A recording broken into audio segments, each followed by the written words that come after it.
The Athene Real Talk podcast explores controversial ideas to stimulate debate and active thinking. These ideas do not always reflect Athene's personal views. Welcome to the Athene Real Talk podcast. He has been called the best gamer in the world, hands down. World-famous gamer and philanthropist Athene. Gaming for Good, it's called, has raised more than $20 million. Using his notoriety to raise money for charity. On activism, science, culture, and self-development. Proud to have him in the studio today. I would not want to take you on in a video game. I realized that on an essential level, everyone is the same. I already knew that before, but that on an essential level, people are not evil. And people just want to do good. And it's rather a lack of awareness that makes them do bad things. And the best way of achieving that is not through labeling and through judgmenting and acceptance. And when I say understanding and acceptance, I don't mean that you're just fine with what people do, the damage they cause to others, but just accepting the person for his mistakes on an emotional level. Because we have this tendency, mainly male have it. I would say masculinity translates into conceptualization, while femininity translates into more emotional. And as a result, when you listen to what I say, and you're a guy that thinks really much in concepts, and I talk about emotional nourishment and such, it's actually very hard to relate to it because you're thinking in concepts and you're not really imagining as much the emotional foundation that brings about these conceptualizations. And that's why even in communication, sometimes the best way to someone and make someone feel it, truly understand is through emotionally relating to them and have an emotional connection.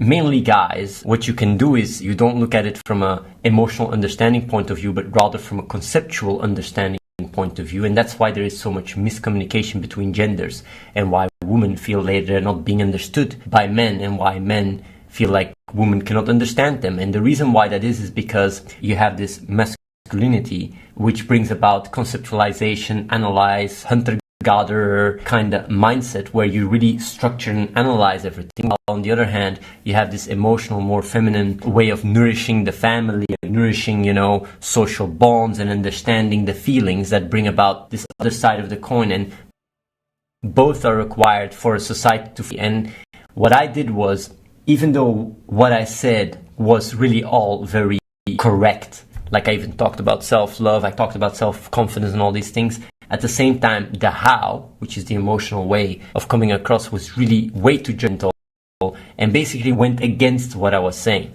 So the how and the what have to go hand in hand, and the way of being able to even create that synergy is by understanding the emotions and also appreciating them and allowing them to grow, as much as the practical side of things, the conceptual side of things, the more analytical side of things. It's actually quite fascinating because I've been thinking about it, whether you're more masculine or more feminine. It's defined by hormones. It's defined by testosterone or estrogen. So you have hormones that define also quite some behavior. Fascinating about that is that there is a synergy between the hormones and the way you just nourish. And either way, you have the biological thing and you have the environment. And basically, if you grow up with a strong masculine father and a very feminine mother, you learn how to have both sides, and your hormone levels have this synergy with your environment and such. And it's all things that, it's quite a lot of research about it, but it's a very different thing to really understand this and be aware that and realize that if you don't take all these things into account when you deal with trying to help people to help themselves, you really get yourself in a position where you do more harm than good. And that's what I realized. What I realized is that with the Real Talk, even though I did help some people that could resonate and had a stronger emotional nourishment and phases because of enough self, the people that were lacking behind, I was doing way more damage to them. And that is basically the majority of the world. The majority of this planet, definitely in the more technological advanced part of the world, really lack this emotional nourishment because we are quite clueless when it comes to that. But here comes a problem when you grow to a conceptual level, right? When you grow enough emotionally and you nourish your emotional need of self-love, self-confidence, self-trust. What happens is when your more primitive needs are satisfied, you go to the next layer of development. And you have Maslow's pyramid of needs, although it's not fully accurate, but hey, you got several needs you have to satisfy. But once you're emotionally satisfied, you can go to more to the mind, be clear-headed, and use use your conceptual thinking and such to understand the world. But the problem is, if you're emotionally not fully developed and fully nourished, you can very easily be stuck in that. And then when someone comes to you with concepts or with their more developed awareness or whatever, and he doesn't understand or she doesn't understand the need for love that you need, you can really create traumatized people where you really come into this cycle where you constantly judge yourself because you think you're not good enough. That's why I had constantly this ping-pong duality throughout my live stream, because I knew for certain people what I was saying was actually working miracles, understood what I was saying and such. And then you had other people that were just constantly trapped inside this loop where I see like, where is all this negativity coming from? Why are they hating? Why is this? Why that? And that's why I realized like emotional fulfillment and being able to emotionally be calibrated is essential before you can even actualize yourself on a more rational level.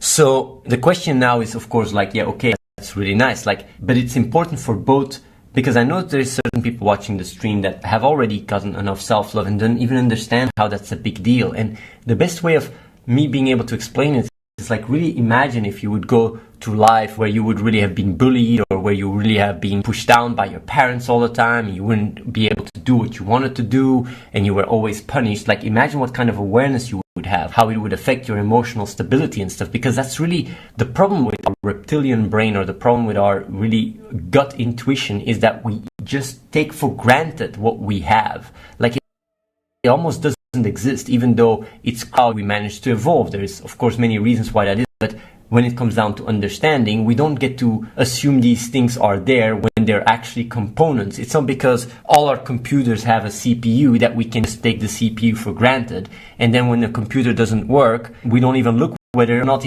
he has a CPU. Like, if you want to help others, it's important to understand all components that makes a fulfilled person, a fulfilled being. And you cannot use your awareness to impose your way of looking at people with a different awareness, because that is you being inside your head. It's not looking at reality for what it is. You got to go about things always based on each person's awareness separately and see how you can nurture them to the extent where they start nurturing themselves, because that is the key. The key is to find a way to get to people to a point of self. So help people to help themselves, because then with the right resources and stuff and the right knowledge, they will find their way. That's why this information is very important, even for people that are more emotionally actualized, as much as for people that aren't as much emotionally actualized, to understand how it works, because it makes us understand each other. It makes us understand better children. It makes us understand better parents. It makes us understand better genders, different genders. Our ability to understand how we work, our ability to